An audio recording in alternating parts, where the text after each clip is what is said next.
The Prime Minister has been the target of heavy criticism in the House of Commons and from 5 former Prime Ministers as he tried to persuade MPs to back his controversial new internal market bill. That's the measure which could override part of the UK's divorce deal with the EU, the deal agreed by Boris Johnson himself last year. House of Commons is voting on the bill tonight, and it's known that some Conservatives will be refusing to back the government. Earlier today, the former Conservative Prime Minister David Cameron became the latest and the former holders of that office to criticise the plans. Boris Johnson claims the bill could be needed to ensure the integrity of the UK's internal market, particularly in relation to the flow of goods between Britain and Northern Ireland. Well, for the latest, let's go live to Westminster and our political editor, Laura Kuensberg. Hugh, in Parliament tonight, MPs have just begun voting on this contentious issue in the last few minutes, and we'll know the result before too long. The Prime Minister himself came to open the debate, giving a tough defence, insisting that his plan was absolutely necessary. But with 5 former Prime Ministers, 2 former Tory Chancellors, 2 former Tory Attorney Generals, all expressing concern, the vote tonight will give the government a taste of the resistance ahead. A high-wire act as talks with the EU teeter on the edge. The government's chosen a provocative path.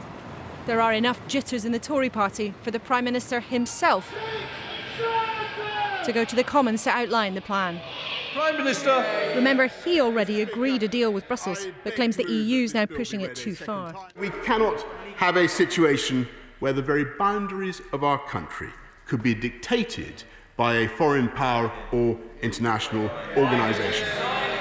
No British Prime Minister, no government, no Parliament could ever accept such an imposition. What Boris Johnson says he's trying to do is just give control to ministers here over special arrangements for Northern Ireland in case talks with the EU go wrong. But what drives his critics crazy is that unpicks a deal with Brussels that's already been agreed and has already become the law. And Number 10 knew full well this move could provoke outrage, a tactic used by this government many times before. Ministers have admitted it would break international law, and one after the other, every living Prime Minister has cried foul. Boris Johnson's former friend and rival adding to concern this morning.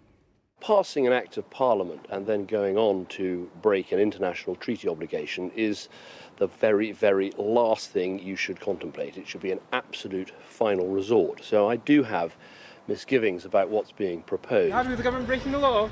One cabinet minister told me the reaction is over the top, though. The proposed law also controversially rejigs the relationship between Westminster, Edinburgh and Cardiff too. There's only one person. The understudy for the Labour leader, who's in COVID self-isolation, blasting the Prime Minister for taking this position. For the first time in his life, it's time to take responsibility. It's time to fess up. Either he wasn't straight with the country about the deal in the first place, or he didn't understand it. Having dragged us deeper and deeper into their dangerous agenda for the last 4 years, today this right-wing Brexit cabal has reached rock bottom. And some Brexiteers raising fury too. I was in every single division lobby for Brexit. I think they're a pain in the neck.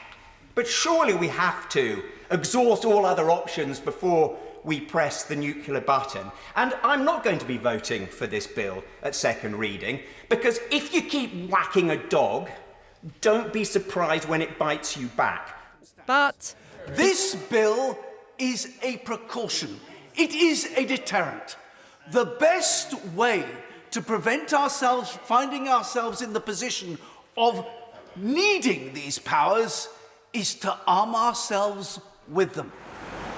this may feel a faded imitation of last year's sound and fury, yet confirms the audacious style of this administration.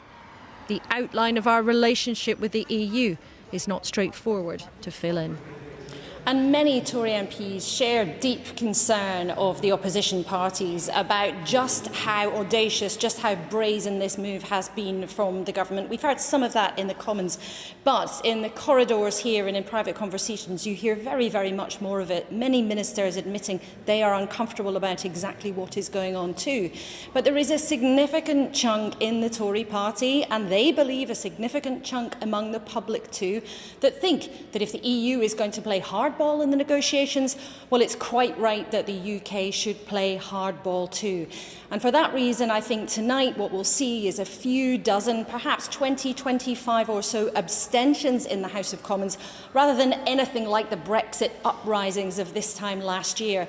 But once the bill gets from the green benches down here to the House of Lords, a wall of very angry resistance is likely to meet the government then. Laura, many thanks again. Laura Kuenssberg there for us in the Houses of Parliament.